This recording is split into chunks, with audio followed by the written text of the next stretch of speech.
Okay, so let's talk about the horse career. That was good. I got this Arabian. I educated him, muscled him up, and it was time to take him to a show. So one of the friends around the area said, there's the it was at Bathurst anyway. I think it was Australian Championships or something. Anyway, I ended up taking this horse down and I led him in the ring, and he got the most classic Arabian head because he did have a beautiful head, and it's accentuated with makeup. So I learned how to put makeup on a horse. I'd presented horses before for Pony Club, but never at this level. So he got that, which was good. And then he got second to another horse on the day.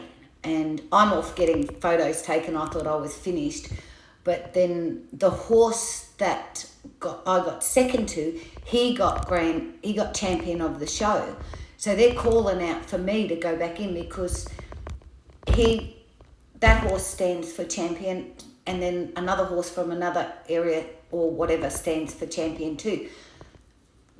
And he got it, the horse that beat me, he got it. So then they're calling me in to go for a reserve champion against these other few horses. And yes, on our first day out, we got reserve champion of the show. So I was really impressed with that. He also got on that day Best Presented, in which really shocked me because these were seasoned showers who did it all the time for many years, long before I ever learnt how to do it. So that was good.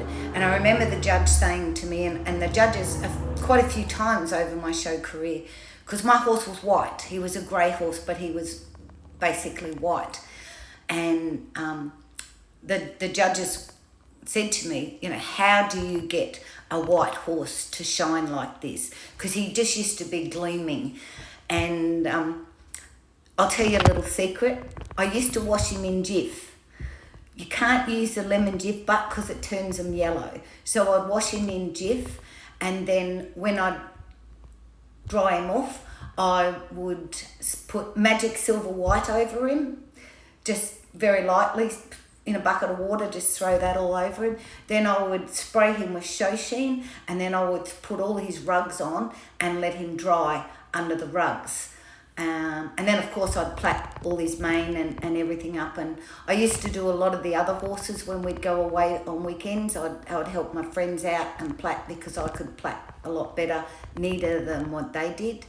I met some really great people as my show career went on.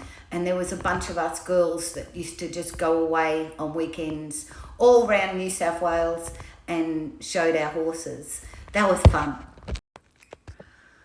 I was at a show somewhere, I don't really remember where it was. It might have been at Bathurst or Eglinton or somewhere. And I seen this lady, at that time, she had an Arabian gelding, who I got to know her a little bit through that. But she also showed Shetland ponies. And I remember she was at the showground somewhere one day, and my horse was in the stable. I didn't have an event at the time, and I seen her sitting there, and her husband was there. He was bored. And he used to go to the shows all the time because she had 2 young children, and he used to watch the kids while she went doing her show things. But when we became friends, he didn't come anymore. And I remember seeing her sitting there one day and the 2 kids, and she was about to go into an event. I said, do you mind if I'll take the kids for a walk? They were getting a bit bored and naughty and things. I said, do you mind if they have ice cream? And she said no. So I took the kids for a walk and bought them an ice cream and walked around with them and talked to them, and then I took them back. Well, that was the beginning of a really good friendship for her and I. We became very close, very good friends, and we showed a lot together. I remember we went to Canberra. The kids didn't come this weekend. They had grown up a little bit more and they stayed home with their father. But we went to the Australian Champions or National Champions, anyway, somewhere in Canberra. And the first night that we spent in the horse floats, because we all used to sleep in the horse floats. The horses had really good stables, but we would sleep in the horse floats on bunk beds and things. It was well set up for us. And it was so cold this one night. It was freezing. It snowed. The next morning we had to work the horses in the snow, and none of us got any sleep.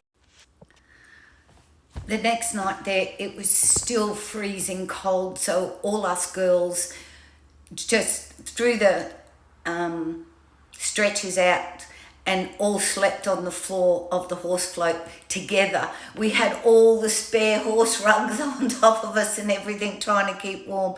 It was so cold. I don't remember how I did at that show. I know I took home ribbons, but I can't remember what my real outcome was of it. We were going to the Australian Nationals I think it was at Wellington, at one stage, and I'd been working really hard and everything, and I didn't have time to prepare my horse before we went.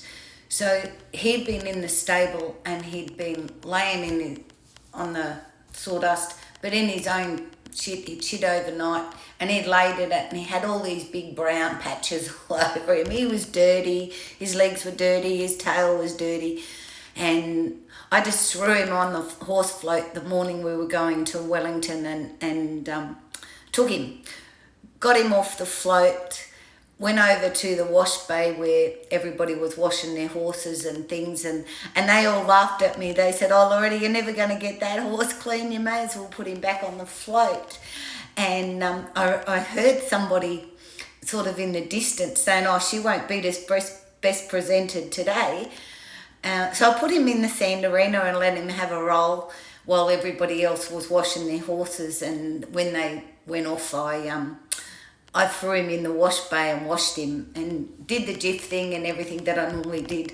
Threw his rugs on so nobody's seen him, and then put him in his stable and let him dry while I went and platted a few other people's horses. This was a great weekend for us. Well, every weekend when we would go away showing was a good weekend. One of the girls would always make a grog log, so it's like a dessert, creamy dessert that's full of alcohol. So we'd have that of a night time, and we woke up early the next morning ready for our competition to go into the rings, and we realised we had no milk for our coffee, and we all needed coffee after being up all night talking and doing silly things. And so we had to put Bailey's Irish cream in our coffee to be able to drink it. A bit naughty before you go in the show ring. But anyway, I went and got my horse out of the stable, put his makeup on, put his halter on, walked him into the show ring, and everybody sort of turned and looked at him and thought, "How did you get him clean?" And yes, I ended up beating him and got the best presented again at that show. I got a few other, I think I won the champion of the show or something. I don't remember now. But we always had fun, us girls. It was a great weekend when we got together and went away. Now, I'm not a real competitive person with anything. If somebody beats me with something and it's just me, yeah, look, I'm always happy for them. Congratulations, that's great. It doesn't bother me. I'm a little bit more competitive if I'm in a team event. I will be more competitive then because I don't like to let the rest of the team down. But we were at this show one weekend and this judge was judging an Arabian quality gelding, and this particular horse beat mine. And I went up and asked the judge when he was finished, and I said, "Why did that horse beat mine?" And he said, "Oh, it's because of his colour. Like, he was a grey horse, but he had this big red stain, blood mark kind of thing down his coat on one side." And he said, "I like the horse, he's different, that colour." And I said, "But he shows no Arabian qualities. How could he, beat mine?" And he said, "Oh, well, that's my decision." And I could have gone and put a complaint in with the officials and things against this judge. But I just accepted it. I said, okay then, you know, that's fine.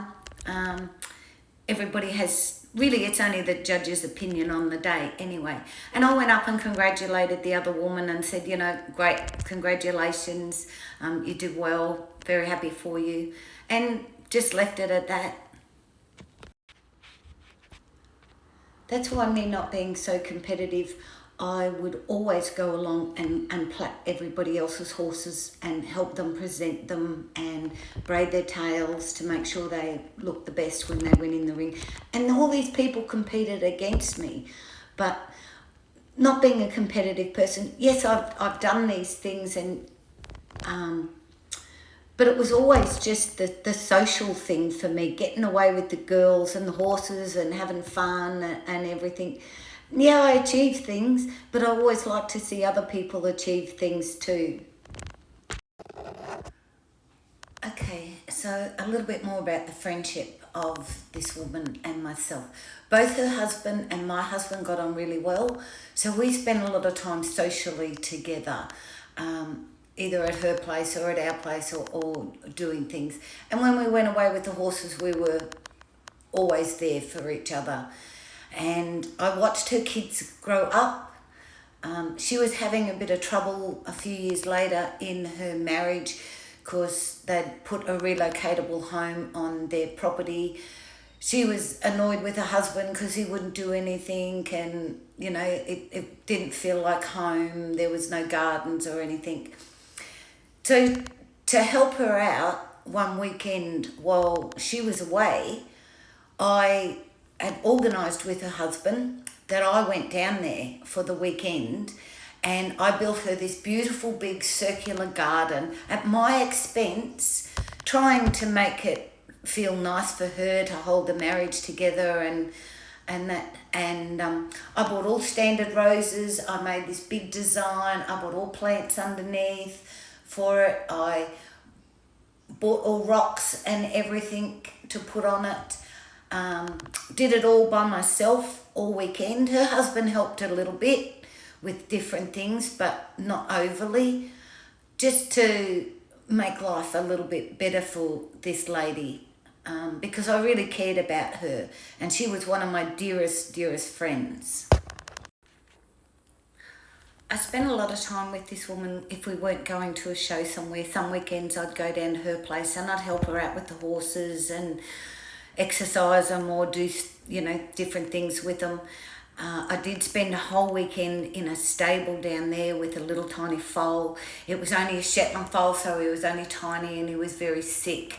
And we spent the full weekend, all night, days with this foal, but we ended up losing him. I was very generous to her kids. I watched her kids grow up. I looked after them all the time. Sometimes I'd just go down and help her tidy up things because she was sick of what things looked like. I went to a truckee ball with her husband one night. She'd just had a hysterectomy and didn't want to go. So I went, she asked me if I'd partner her husband. So I got dressed in the ball gown and off I went. That was a fun night. Only 2 other people knew who I was, and he'd teed them up not to say anything who I was. And everybody, all the truckies and their truckie wives were all looking at us, you know, who's this woman with this guy? And a couple of people rang her the next day and she played along with it a little bit, saying, oh, I don't know who it was. And then other people she told who I was, and it calmed them down. But it was a fun night watching all these people's faces, and her husband thought it was great. There is a reason why I'm really emphasising on the friendship between this woman and myself and her family and kids, particularly her young daughter. And that will come out very soon.